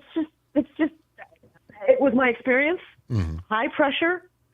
Often, and I didn't have any reason to have a rape whistle, but definitely pressure, and so I just want to make sure that that's said. That's Okay. it. I mean, I just think it is out there. It is out there. At least it was in the 80s. I know that. No, I will say this. I think girls today, young women, have more agency and more power than I did. Yes. That self-perceived power than I did. Yes. Yes. That's it. I think that's right. All right. Yeah, it's more of a social group now than Yes. it is, social pressure to have extramarital or premarital sex. I mean. Okay. Yeah. All right. All right. Let's go back to the phones. Mark is on the line, 608-879-8255. Good morning, Mark. Go ahead. Yeah, one of the things I noticed is he kept referring to young men as young men, but young women as ladies rather than young women. Yes, I noticed that too. Yes. Good point. I see the code there to try to make women secondary once again. Yeah. And it's the conservatives that are out there. You go in a lot of these states now where they're trying to reduce the age of consent down to like 12 or 13 because these conservative guys they want their women young, and that's just how I perceive it, and it just seems pretty yeah. that turning women into property once again, and I know. The ladies thing was just over the top for me. As I mentioned, my sister was in the movement, the liberation movement, right? And Women's I couldn't, lib. Yeah. and there wasn't any term that I could use that she approved of when you're referring to women. Yeah, and, couldn't say ladies or girls or women. Really, even women. All the terms were forbidden. So it was a trauma for me. But anyway, going back to ladies, that's just wrong. And I agree with you, Mark. That struck me as well. And for Trump with his I was thinking other side of the dog out for a walk, but Trump with his Arc de Triomphe. I mean, I'm surprised Trump isn't demanding a Colossus of Rhodes with him as the Colossus. I know. And we'd have to call it the Colossus of Toads rather than. Okay. Our protesters, the toads out there. All right. That's a couple of minutes but that's here. a really good point. Yeah. Now, this I think is just now. Let's get rid of the Charlie Kirk thing. Let's move on. I just think his organization should steer clear of all educational facilities in this country. It's a cancer. We don't want that cancer in our educational system. We don't need his point of view, and we don't need Christian nationalism influencing people. You can do it anyplace else, but not in our educational facilities. All right. Right. All right. Now here's this is like mind-blowing stuff. Okay, get ready. All right, the Pentagon announced their new press corps, and who will be filling the press corps at the new Department of War. Yeah. All right, you ready? Sure, yeah. Because it kind of, all the other press people wouldn't sign that agreement. They wouldn't sign an agreement to get their stories approved by Pete Hegseth. Right. Yeah. So now what? Everybody left. They picked up their bags and left. Conservative supposed news organizations had agreed to a new press policy. Oh, boy. And this is it. Here's the list. The new press corps will include Gateway Pundit, the National Pulse, Gateway Pundit, okay, Human Events, podcaster Tim Pool, who's white nationalist, Just the News, Frontlines by Turning Point USA. Okay, wow. Yeah, I know. They're everywhere, right? It's truly a cancer.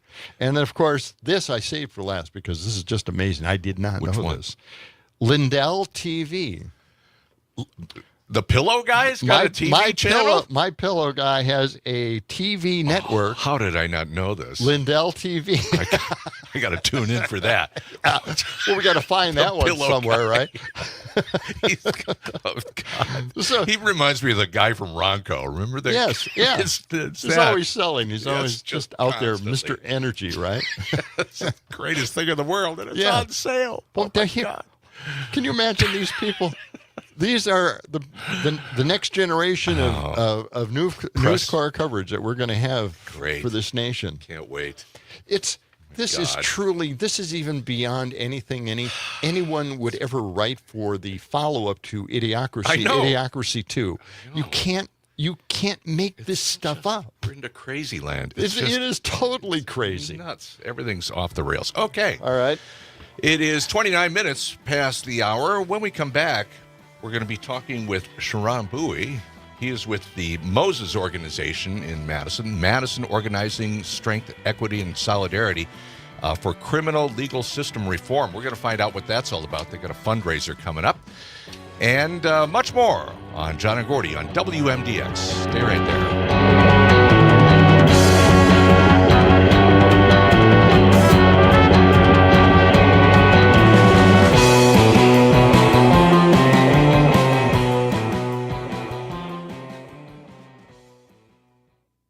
He deserves a little airtime. WMDX. Madison, Wisconsin. Students, government, lakes, and 92.7 WMDX. It is possible by the end of the week, more than 40 million low-income households will face no food stamp assistance, no help with grocery bills at all. I'm Pam Yonke with a quick update on what's happening in food and farming news on a Monday. But Wisconsin farmers stepping in to help their local communities. That story's next. Whether it's finally getting that blue ribbon or enjoying too many carnival rides, we all have memories of the fair.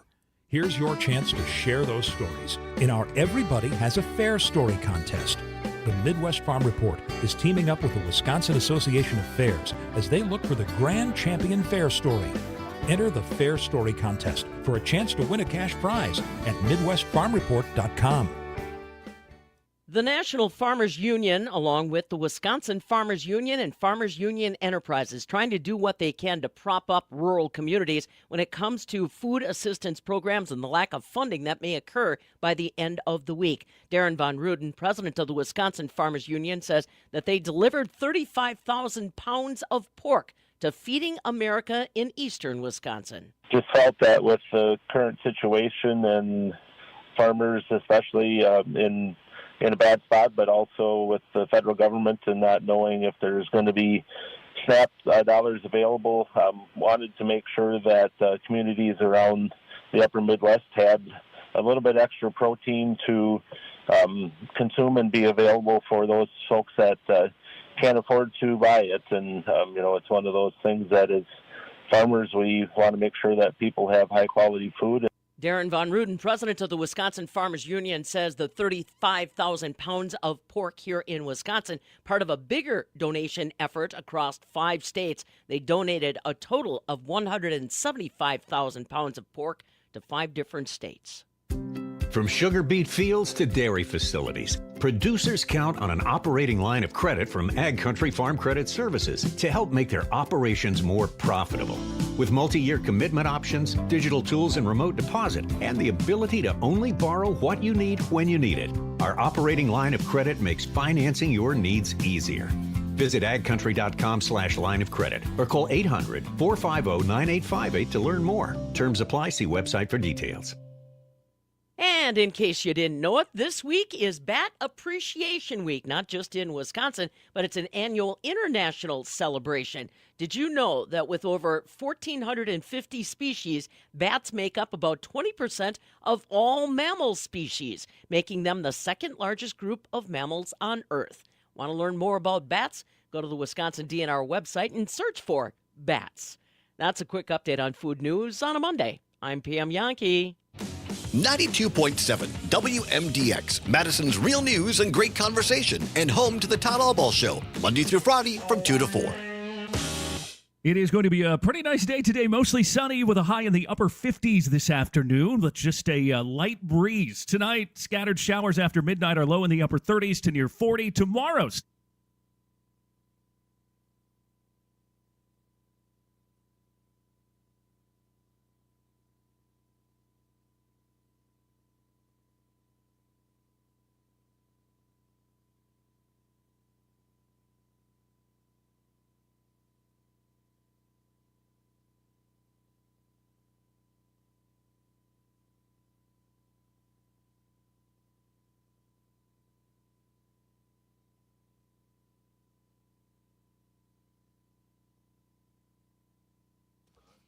All right. Let's do a little test here. Can you hear me okay, Sharon? Yes, I can. Oh, okay. Perfect. And is his mic up and good? His mic is perfect, yeah. Very good. Okay. All right. We'll start up here in about Mic's 20 off. seconds. We got about 6 or 7 minutes. So, we want to get all the important stuff out early on and then sort of recap it at the end about the fundraiser or wherever you're going to be honored, that kind of thing. Okay, yeah, gala. Okay. Yeah. All right, 15 seconds. Okay.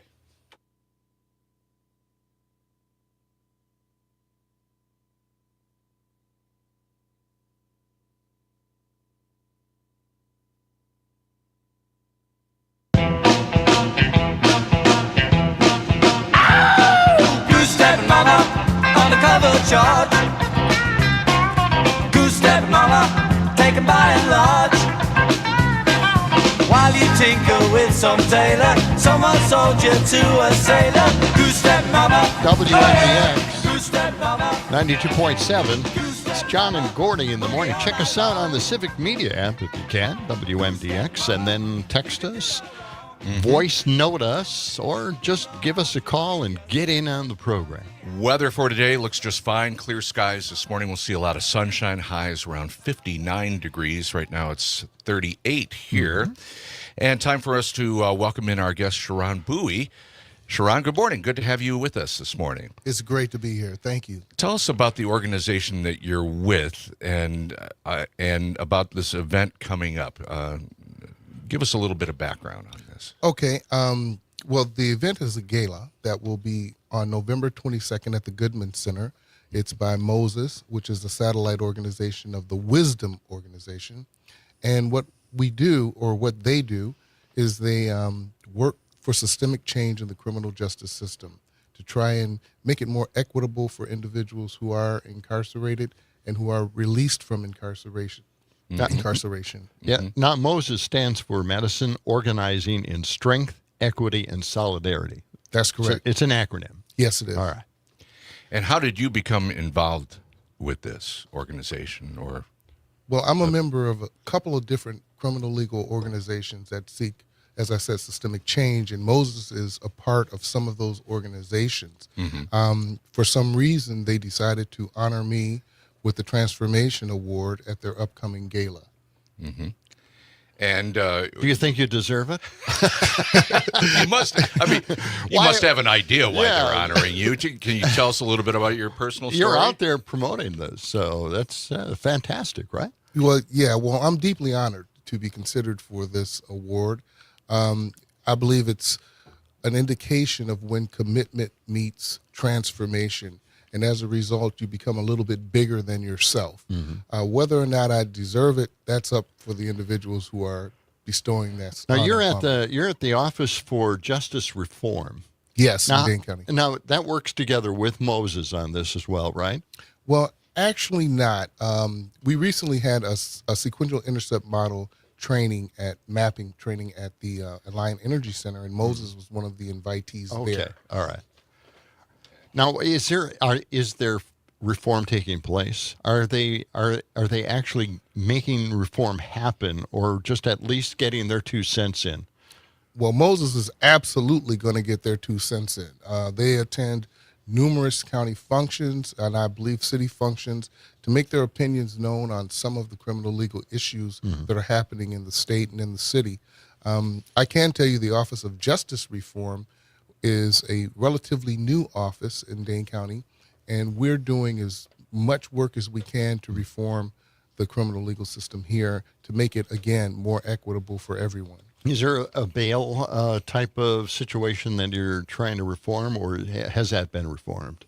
Well, as I said, the Office of Justice Reform is new, and we're under tremendous leadership from our director, and she has us looking at various options, and we're looking at best practices throughout the United States. Yes, try and figure out what we can import here to Dane County to make this a better place. Talking with Sharon Bowie here now. Now, I understand you're not the only person that's going to be recognized at this fundraiser on November 22nd at the Goodman Center.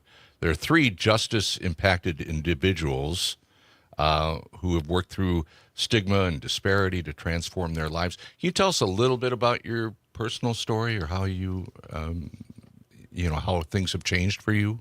Sure. The one thing I believe is that true gold fears no fire. So I don't necessarily lead with my personal story, but if anyone wants to know, I don't try and hide or run from it either. I am legally system impacted. I was released from incarceration about 5.5 years ago. Since that time, I've tried to atone for some of the actions that caused me to be incarcerated, that gave rise to that incarceration. It's not something that I'm proud of, but it's something that I use to try and be an example to those individuals in the community to know that you don't have to be defined by the worst event in your life. And you work with the Madison Justice Team, is that right? Yes, I do. And so do you work with individuals that are going through some of the same kind of things that you went through after being incarcerated? Well, the Madison Justice Team is more like a satellite organization that consists of numerous organizations who are working together toward the goal of reforming the justice system here. Changing the system. Yeah, and working for Dane County, my job is as a data and evaluation analyst or coordinator, and what I do is I get the actual quantitative data and I marry it with the qualitative data to try and find some solutions and to see if we can possibly just make a little bit of incremental change to make it better for everyone. Now, as for personal interactions with individuals who are legally system impacted, I'm the former associate director for Just Dane, who will be recognized on November 22nd. And in that position, I did have the opportunity of working directly with legally system impacted folks to try and change the trajectory of their lives. Right. Now, Just Dane, they supply jobs? No, Just Dane does not supply jobs, but they're But they direct people? Yes, they're okay, conduit. that's what I thought. Yes, because we've dealt with that organization before here on the show. Yeah, they were formerly Madison Area Urban Ministry. Yes. And they have some outstanding individuals who work there.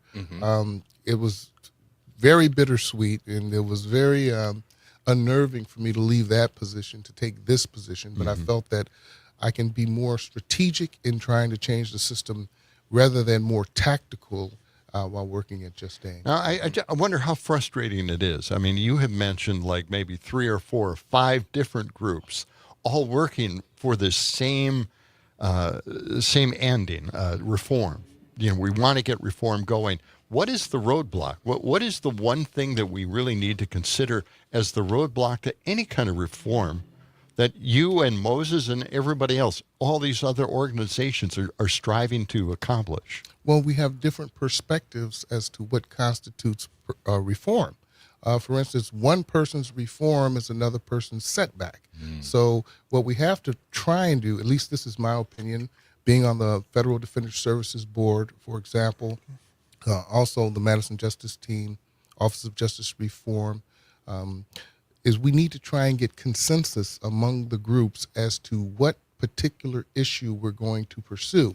When you have numerous groups trying to incorporate divergent interests at the same time, it dilutes what it is you're trying to accomplish. Right. Whereas if we could get everybody on the same page for just one, not 5 or 6 or 7, just one change that we would work on, I think we would be much, much more effective. Yeah. Well, what would be that one change, or maybe a couple of issues that could be that one change? What do you think? In your mind. Yeah. Well, I think that the one change that we could get accomplished if we all put our minds together and our interests and our activities is to work on the parole issue. That, to me, is the biggest issue because approximately 36% of individuals who go to prison go back for parole violations.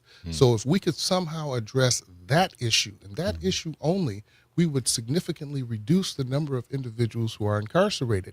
Now, there are a number of factors that go into this: personal responsibility, the way that you view society, all these things go into that. But I think that we could actually make some strides on working on just the parole issue. So it's parole violations, essentially, trying to keep that down. Yes. Or eliminate that part of it, right? Well, definitely to keep it down, but I don't think that we could actually eliminate it because then, again, personal responsibility. Yes, if you're on parole and you engage, And it's a in tough apathy- life, and anything can happen, right? Well, it is personal responsibility is what it's all about. Well, that's where it starts. Yeah. It starts there. And I think that as a group, as individual groups, we need to make that our mantra.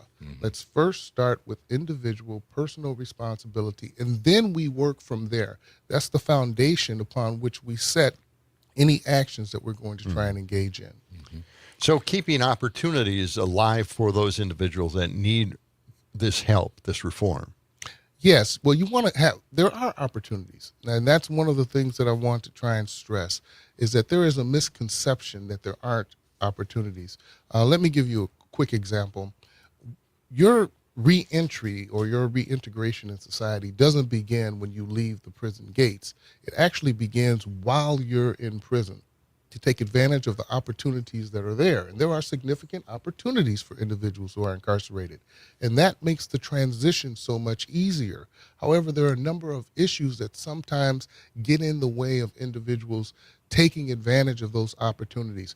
One of them is by people telling them that they don't have opportunities because it becomes easy to rationalize your behavior or to vitiate your situation because everyone's told you you can't do it. Yeah. So why should I try? Right. Wow. Fascinating. Okay. Well, Sharon, the celebration, the Transformation Celebration 2025, again, it's happening November 22nd at the Goodman Center here in Madison from 5 until 9 p.m. If people want to find out more, is there a way to do? You have something online about this? Absolutely. You can go to the Moses website. That's moses.com, and you can punch it up and you can see the information there. And you might see this ugly guy with a little bio.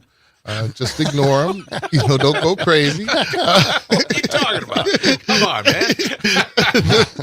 Then we go from there. Okay. Well, good luck at the celebration. I'm sure that'll be quite the night. And again, it's open to the public, right? Yes, it is. November. You can purchase your tickets now. You can purchase them up until November 15th. Okay. We'd love to have you come down there just to meet some of the individuals who are change agents in our county and in our city. They're going to be there. And it's wonderful to connect on that interpersonal level, to just sit back, eat some good food, listen to some good stories, and maybe just have some good companionship. Sharon, who's your guest? My guest is going to be... right here. The person sitting next to me this young man over here. This is Dante. He is my grandson who is now living with me, and he's been just perfect here. He's been really great. Yes, he has. Very, very well behaved. I'm sure he's amazed by what radio is like, right? How old is Dante? Dante is 9 years old. Excellent. Well, he's your helper today. That's great. Yes, he is. Sharon Bowie, thank you for coming in. Thank you. We appreciate it. And again, we'll have some information on our Facebook page of the Transformation Celebration with the Moses Organization, November 22nd, again at the Goodman Center here in Madison from 5 till 9 p.m. We appreciate your time today. Thank you for coming in. Thank you for having me. All right. Thank you. Very good. All right. Okay. Let's get to one of these stories here. I think this is a little interesting. It is the demand that Trump get $230 million in taxpayer money. And Democratic Congressman Jamie Raskin, thank you for stopping by, brings the hammer down on Donald Trump by announcing an investigation to get the entire paper trail for his jaw-dropping corruption demand for $230 million in taxpayer money from the Justice Department. Jamie Raskin's not going to let this guy walk away with all this money without anybody knowing it. Yeah. The details are likely to remain confidential, and that's the problem, allowing Trump to carry out this heist in partial secrecy anyway. In other words, Trump could get his hands on the money, and the American people wouldn't find out until some future date, at which point it would be too late to stop him. Something tells me it's already too late. I mean, come on. Yeah. Nobody's going to stop him. We'll see. Okay. All right. It is 7:49. We'll be back to wrap things up in just a moment on John and Gordy on WMDX.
me why I don't like Mondays. Tell me why I don't like Mondays. Tell me why I don't like Mondays. I wanna shoot. Ooh, the whole day down. Yep. WMDX 92.7. It's John and Gordy with Dom. Yes, and it is 7:52. A nice day ahead of us. High near 59 degrees. Plenty of sunshine along the way. Still pretty chilly out there. It's 39 degrees here. Yeah. Okay. We got. By the way, John, I want to just mention, Sharon Bowie talked about the Moses organization and about that fundraiser. Yeah. Once again, that website is mosesmadison.org. Mosesmadison.org. We'll put something on our Facebook page, too. All right. Mark texted us, how the hell did Lindell come up with the money to start or maintain a news organization? You're right. Mike Lindell. I have no idea either. It seems crazy. I thought his but now he's pillow part company, of the press corps. I thought the pillow company was going down. I mean, I thought they had some problems. Man, this guy's, he's struggling to stay alive. Keep selling those pillows. Yeah. Well, maybe he can get into the vaccine business. That's my next story. Really? Here. Oh, yeah. Vaccine. COVID vaccines may have prolonged the lives of certain cancer patients. The mRNA vaccines awakened the body's immune system to the presence of cancer, but exactly how, it's not clear. The mRNA COVID-19 vaccine nearly doubled the median survival length of patients who received them. Okay. The implications are extraordinary. This could revolutionize the entire field of oncologic care. So just thought I'd pass that along, everybody. That's reminding me it's time to get flu shot and COVID shots. Oh, yeah. Have you gotten yours yet? I got it about 5 months ago. Did you? Oh. I was worried that if I got it, then I might not want to get the current COVID shot. Okay. I'm not sure if I should get the current COVID shot, but I got to talk to my doctor about that. How about you, Don? Should have. Have you got it yet? I haven't. No. Do you get it every year? Flu shot? I do get a flu shot, but I'm just really lazy. I need to start going to.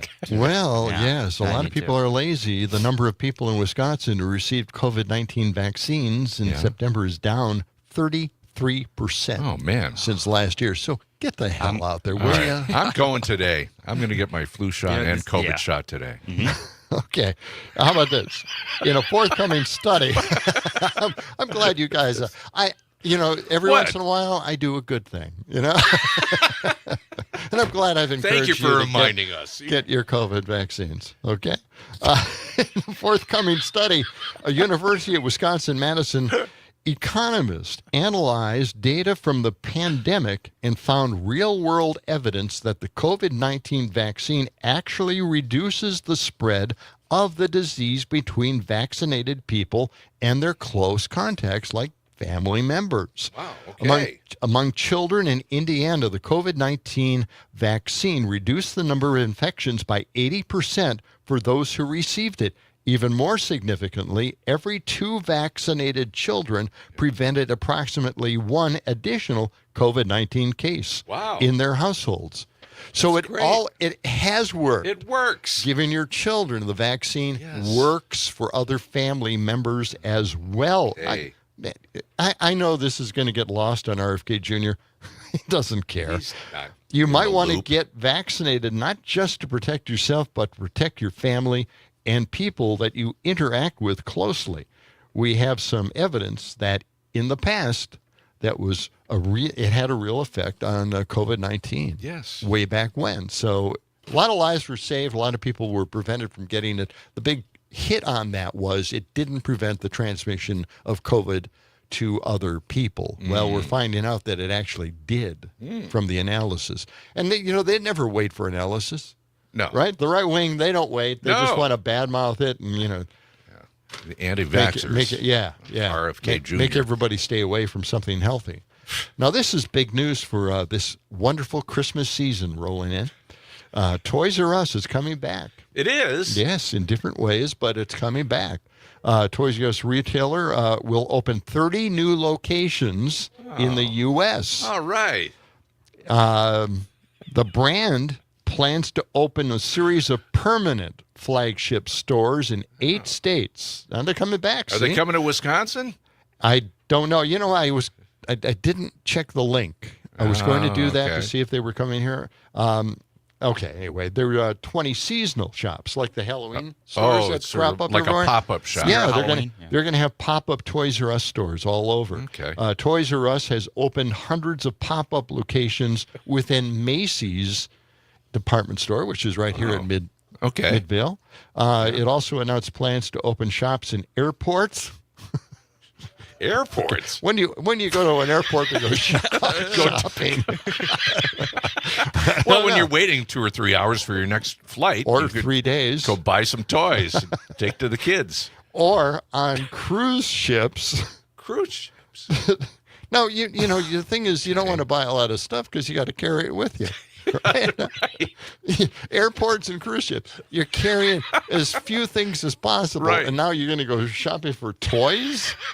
Well, that doesn't make any sense to me. There also used to be a Babies R Us too. I don't know if that's that's different. A different thing. Yeah. Okay. But yeah, you're right. Babies R Us. I think there's one out at Easttown, isn't there? I don't know. Well, you live out there now. Why don't you go shopping? But I'm not going to go shopping at a baby store. Well, there's no babies in my family. You drive by these stores and you mentally say, I just moved there a week ago. I'm Babies still getting R Us. That's interesting. Getting to know my way around there. Well, there's a Home Depot right over there. I'm sure you'll be haunting that place. I've been pretty in soon. there, yes. Okay. I found that one. There's a Target. There's all kinds of... Every franchise you can think of is out by Easttown. I know. They're just not in the mall anymore. Anyway. Yeah, well. Okay. I guess we're all out of time. I think we're all out of topics as well. No, we got a lot. We have so much that we didn't have a chance to get to. Well, we're Stephanie Miller's coming up next, but we're going over to Kreitlow's show here for a half hour. Oh, we are. Yeah, we're first half hour here. You can do that on your Civic Media app. Okay, that's it for us. Tomorrow, Lisa Bernard will be visiting from the Dane County Humane Society, and that'll do it. Have a great day. Talk to you then. So long. Take care. Get your shots. It's the John and Gordy Show.